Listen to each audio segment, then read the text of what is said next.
అన్యాయంగా అక్రమంగా ఇబ్బందులు పెట్టిన రోజున ఆ తల్లి రాష్ట్రమంతా తిరిగి అందరి యొక్క శక్తిని నింపి అందరికీ కావలసినటువంటి ఉత్సాహాన్ని ఇచ్చింది.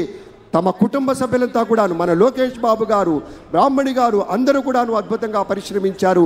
ఇవాళ విజయం చవి చూస్తున్నటువంటి సందర్భంలో విచ్చేసినటువంటి సోదరీమణికి మా ఒక చక్కని ముత్తైదువుగా మా తల్లి వచ్చింది.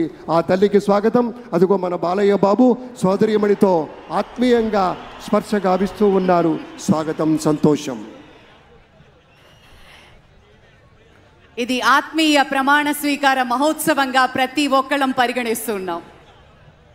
పార్టీలకి అన్నిటికీ అతీతంగా పడిన కష్టానికి ప్రతిఫలంగా ఈ రోజు కోసం ప్రతి ఒక్కళ్ళు వేచి చూశారు. కొన్ని లక్షల గుండెలు వేగంగా కొట్టుకుంటున్న తరుణం, కొన్ని కోట్ల మంది ప్రత్యక్షంగా పరోక్షంగా వీక్షిస్తున్న క్షణం. మరికొద్ది క్షణాల్లో ఈ వేదిక మీదకి ప్రధానమంత్రి వేంచేయనున్నారు. అలాగే గవర్నర్ శ్రీ అబ్దుల్ నజీర్ గారు మరియు నారా చంద్రబాబు నాయుడు గారు మరి ఒక్క 2 క్షణాల్లో ఈ వేదిక మీదకి రానున్నారు. ఆ క్షణం కోసం వేచి చూద్దాం. 11:27 అని చెప్పిన విధంగానే ప్రమాణ స్వీకార మహోత్సవానికి సర్వం సిద్ధంగా ఉన్న క్షణం.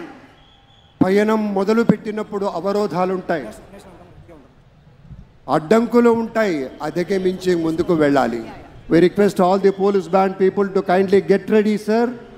అందరూ సిద్ధంగా ఉండవలసిందిగా పోలీస్ బ్యాండ్ వారు సంసిద్ధంగా ఉండవలసిందిగా మనవి చేస్తున్నాం.